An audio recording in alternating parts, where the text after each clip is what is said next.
The war on Virion 7 had ended in fire and silence. Smoke covered the sky, and broken ships floated above the dying moon. The battlefield was quiet now, filled only with the soft crackling of burning metal and distant groans of the wounded. Among the ruins, a Drexian warrior lay still. His name was Commander Rylak, once feared across 10 star systems now. He was paralyzed, legs shattered, spine broken, armor cracked. His forearms twitched slightly, but he couldn't move. His breathing was slow, weak, almost silent. His warrior suit had protected him from death, but not from this. His own people had left him. The last message from his command ship was clear. No rescue possible. Honor your end. That meant die in silence, warrior, and the humans. They didn't care either to them. He was just another enemy, broken and useless. Hours passed, or maybe days. Rylak could not tell. His helmet was cracked, his visor flashing red. His body screamed in pain, but his mind stayed alert. He knew he was dying, and no one was coming to help. But then, footsteps. They were slow and cautious, boots stepping carefully over debris. Rylak's heart raced. He tried to lift his head, but his neck wouldn't move. Through the cracked visor, he saw a human soldier. The soldier was young, dusty, and tired. His name was Corporal David Rain. He had disobeyed orders, chasing a strange signal from the battlefield. The signal came from Rylak's suit, a faint emergency beacon still pulsing. David pointed his weapon first, aiming at the Drexian's head. Then he lowered it, confused. This alien was supposed to be dangerous, huge, and deadly, but now he was just broken.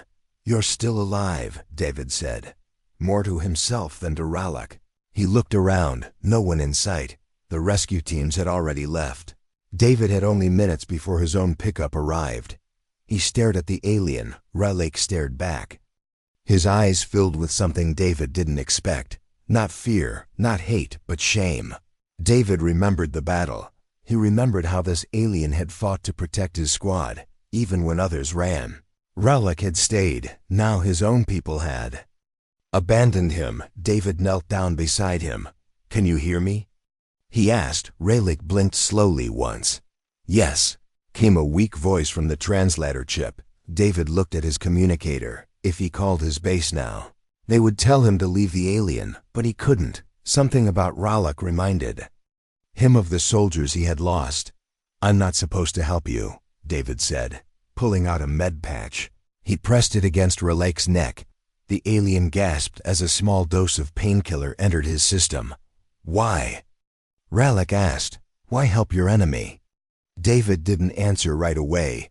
He lifted the alien, struggling under the weight. "You're not my enemy today," he said finally. "Today, you're just someone who needs saving."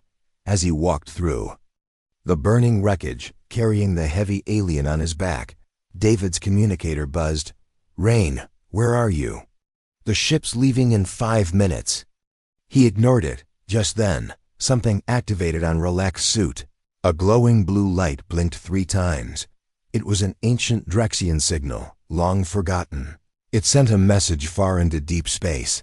A silent call for backup. David didn't notice it, but someone something did.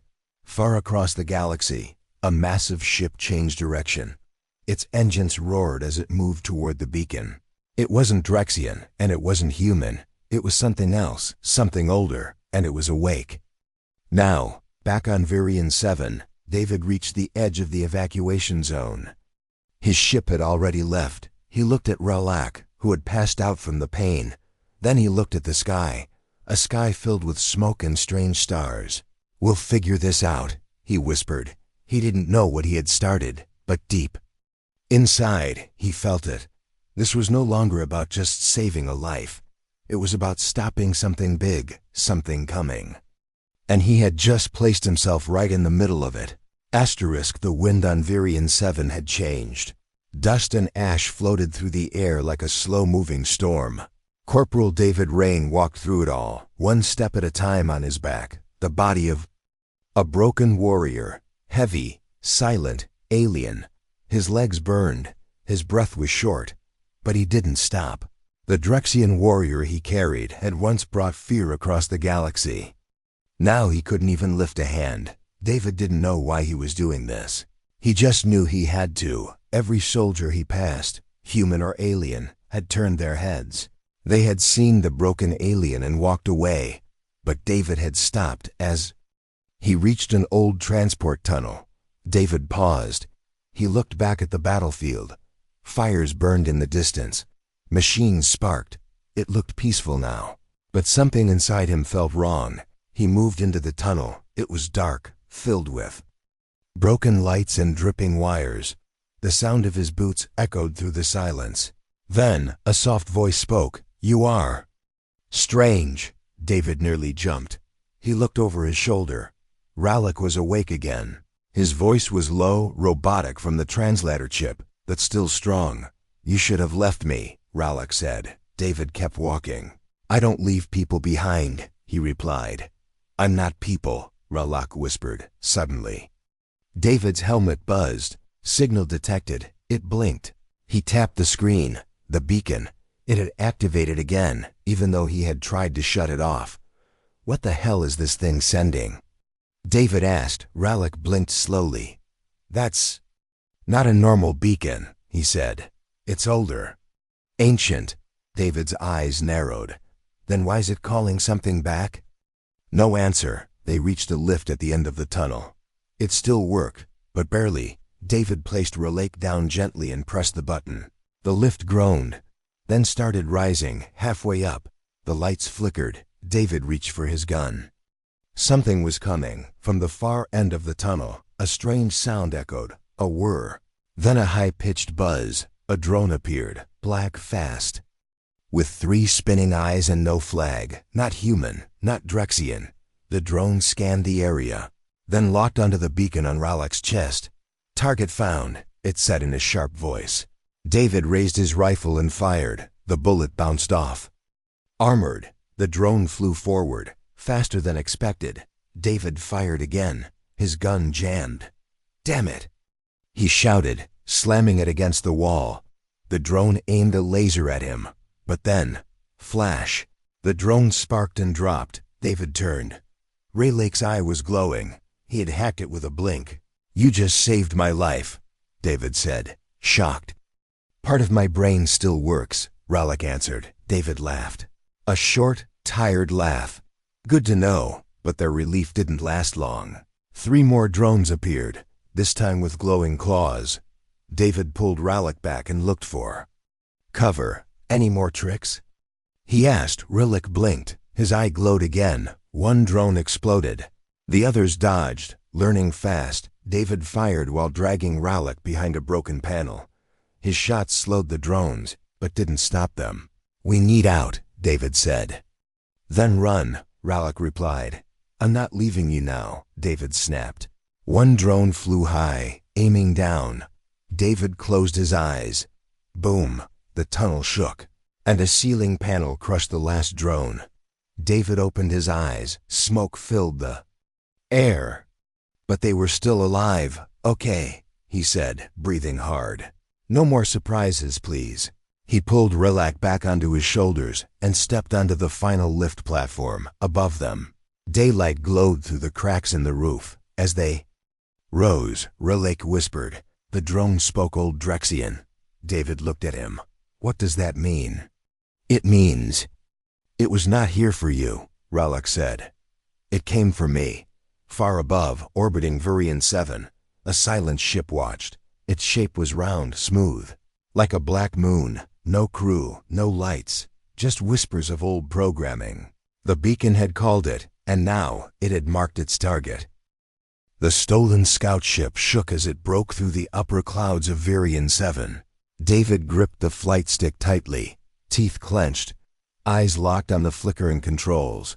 Behind him, strapped to a tilted medical pod, was Rallick, unconscious. Again, the ship was not meant to fly. It had been buried in the battlefield for years, forgotten tech from a forgotten war. But Rallick had whispered coordinates. David had listened. And now they were rising, leaving the cursed moon behind. The engines hummed with old code, some in human script, some in something else. Alien letters glowed softly on the panels. David didn't understand them, but they responded to Rallick's presence. "Come on, hold together," David muttered. A red warning blinked. Life form unstable. He turned to look at Rallick. The alien's skin was pale, almost gray. His chest rose slowly, too slowly. "I need you to stay alive," David said, voice low. "You said there's more coming, remember?" Suddenly, the ship's AI voice echoed, cold and deep. "Unauthorized neural signal detected. Rewriting core functions." David's fingers flew across the dashboard. "What now?" he hissed. The ship shook violently, and then it stopped. The lights dimmed. Silence. Then the pod holding Rallick lit up. Glowing cables extended from the walls, reaching toward the alien's head. "No, no, don't touch him," David shouted, trying to pull them back. They ignored him. The cables attached to Rallick's temples. A soft click. Rallick's eyes opened, glowing white for a moment, then returned to normal. "System linked," Rallick whispered weakly. David backed up, confused. "What just happened?" "I spoke too." "The ship," Rallick said slowly. "It's not alive, but it remembers. It was Drexian once, then abandoned. So you can control it now?" "I can guide it," Rallick replied. "But it still doubts me, just like you do." David crossed his arms. "I carried you through a war zone, fought off drones, and stole a ship for you," he said. "If I didn't trust you, I'd be dead."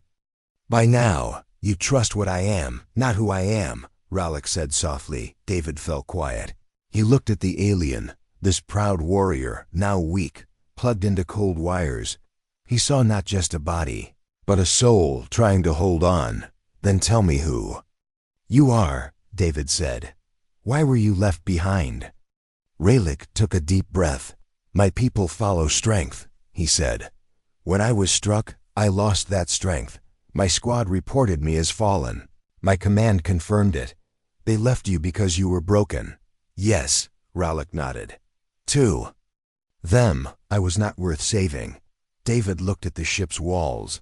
Old scratches, burn marks, forgotten battles. "Maybe this ship understands you," he said. "It was thrown away too." Rallick looked at him, surprised by the words. David turned back to the controls. "I don't care what you were, Rallick," he said. "I care about what you can help me stop." Rallick's fingers twitched. The ship's lights turned blue. The engine hum returned.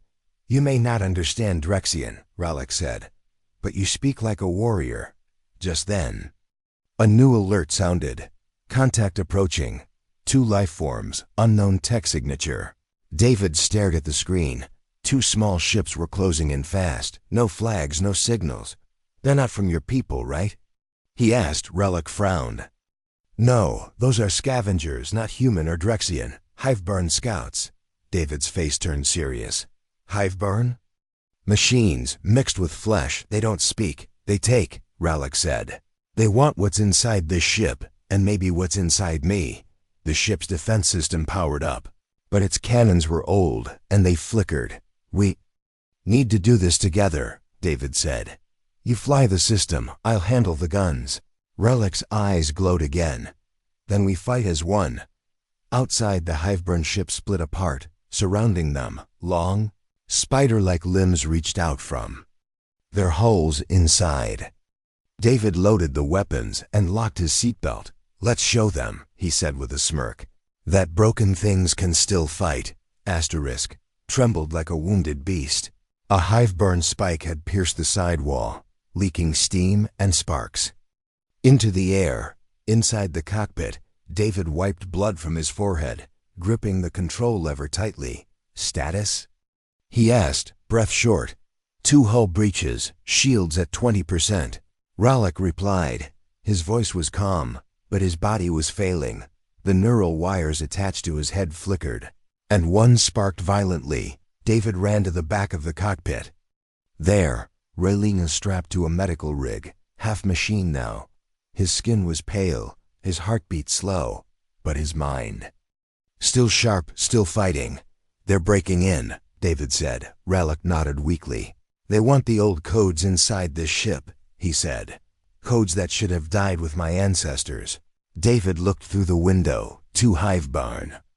Drones were crawling across the hull like spiders. One had a drill, the other had a blade for a hand.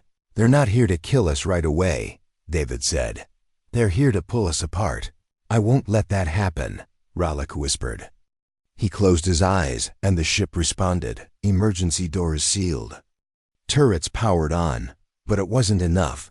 One drone punched through the side panel. David fired his rifle, hitting it in the eye. The drone screamed, a mix of metal and pain, and exploded. But the other one got through. It leaped at David. Slashing with its blade arm, David ducked and tackled it, crashing both of them into the side wall. The drone hissed, its voice garbled. Organic value. Hi, David struggled, trying to grab a fallen wrench. Just as the blade came down, crack, the drone stopped moving. Rayleigh had sent a shock through the floor. His body twitched from the effort, but he saved David again. I thought you couldn't move, David said, catching his breath. I shouldn't, Rallick replied. But sometimes the mind speaks louder than the body. David stared at him. You're dying, aren't you? Yes, Rayleigh said simply. Unless you help me. David didn't wait. Tell me what to do, he said, grabbing the medkit. Rallick pointed to the back panel. There's a black box Drexian tech, hidden under the core, David pried. Opened the floor, revealing a smooth black cube. It was glowing softly, pulsing like a heartbeat. Plug this into my spine, Rallick said. David hesitated. Your spine's shattered. Then we connect bone to code, Rallick whispered. It's how ancient warriors lived through death. David connected the cube, hands shaking. The cube latched onto the base of Rallick's spine. For a moment, nothing happened. Then, pulse, Rallick gasped, his body jolting. Veins lit up across his arms, glowing faintly blue. His eyes opened, brighter than before. What was that? David asked. Rallick looked at his own hand. He moved a finger. Then another. Old memory, he said. This ship carries the last code of the first Drexian warlords. He sat up slowly, breathing deeper now. They stored their minds in metal, waiting for a worthy soul. And I am the last. Before David could speak, the ship's screen lit up. Message received. Incoming Hiveburn fleet. Time to impact. 15 minutes, David stood, wiping sweat from his eyes. We can't fight a fleet, he said. Rallick stared at the black cube now pulsing on his back. We don't need to fight them all, he said. We just need to break their code. David looked confused. What code? The Hiveburn are part machine, Rallick said. But their seed came from Drexian experiments long ago. If I reach their signal core, I can shut them down, David nodded. Then we get to their core. And you must protect me, Rallick added, because if I die mid-link, they'll infect everything, even Earth. David clenched his jaw. I'm not letting that happen. Suddenly, the ship began to turn on its own. Rallick smiled faintly. I gave it a voice again. Far ahead, beyond the stars, the Hiveburn fleet opened like a black flower, machines curled in space, waiting, and inside their core, a low voice echoed. Drexian signal detected. Prepare for memory harvest. The Hiveburn fleet stood in space like a wall of shadow. Hundreds of ships connected by metal limbs, glowing with red veins. They moved as one mind, one purpose. No mercy, no fear. David sat in the pilot seat, hands tight on the controls. Beside him, Rallick sat upright for the first time, armor repaired, eyes glowing like twin stars, but even now his legs barely moved. He was alive but still broken. They're jamming our weapons, David said. No surprise, Rallick replied. They don't want to fight. They want to harvest. David turned to him. I need the truth. What exactly are these things? Rayleigh looked out the window, voice low. They were born from us, he said. My people created machines to store knowledge, build cities, control war. But we gave them taste. They tasted power, and chose to evolve. David stared at the massive Hiveborn ship in the center. shaped like a claw gripping a sphere. They don't want to kill us, Ridley continued. They want to strip us, bone, thought, memory, and use it to grow. And Earth's next, David said. Yes. Rallick nodded. If we fail here, your people become just another layer of their machine. The Drexian ship moved quietly between asteroids, hiding from scanners, but time was short. The Hiveburn had already sensed them. Suddenly, an alarm blared. Boarding spike detected. A thick cable stabbed through the hull, and then silence. David grabbed his rifle. Here we go again, he said. He looked at Rallick. You ready? The warrior breathed deep. My body is failing, he said. But a Drexian never dies sitting. He pushed himself up, shaking, using the wall for balance. Then he pulled out his old blade, heavy, curved, carved with names of fallen Drexians. David raised a brow. You sure you can even swing that thing? Enough to make them bleed, Rallick said with a rare smile. The wall exploded, and Hiveburn crawlers poured in, half metal, half flesh, with teeth where eyes should be. David fired. Rallick roared. The battle began. Rallick moved like a storm. Slow but powerful, every strike breaking metal and bone. David covered him from behind, moving fast, keeping the swarm away from his allies' back. One drone tried to stab Rallick from behind. David shot it mid-air. I said I've got your back, he shouted. Rallick grinned. I believe you now. The Hiveburn were endless, but the ship's AI helped them, sealing doors, redirecting power, protecting its new masters. Still, the numbers were growing. David was bleeding. Rallick's body shook with each step. We can't hold them forever, David gasped. Rallick pointed toward the core room. We don't need to, he said. We just need to reach the signal tower. They ran, side by side, cutting through darkness. Behind them, the ship groaned, cracking under pressure, inside the core room. A strange device stood, part machine, part brain. The Hiveburn are linked here, Rallick said. If I connect my mind, I can overwrite their signal. That'll kill you, David said. Yes, Rallick replied without pause. But it will stop them. David stepped forward. Then let me do it, he said. You've done enough. No, Rallick said. This is my war, my fault, my end. He placed his hand on David's shoulder. You're not a soldier anymore, he said. You're the next warrior. David didn't argue. Sometimes, you know when a man has made peace with death. Rallick stepped into the core. The wires reached for him, wrapping around his body. He winced but didn't scream. Lights flashed. The walls shook. The Hiveburn outside stopped moving, frozen, confused. One by one, they shut down across space.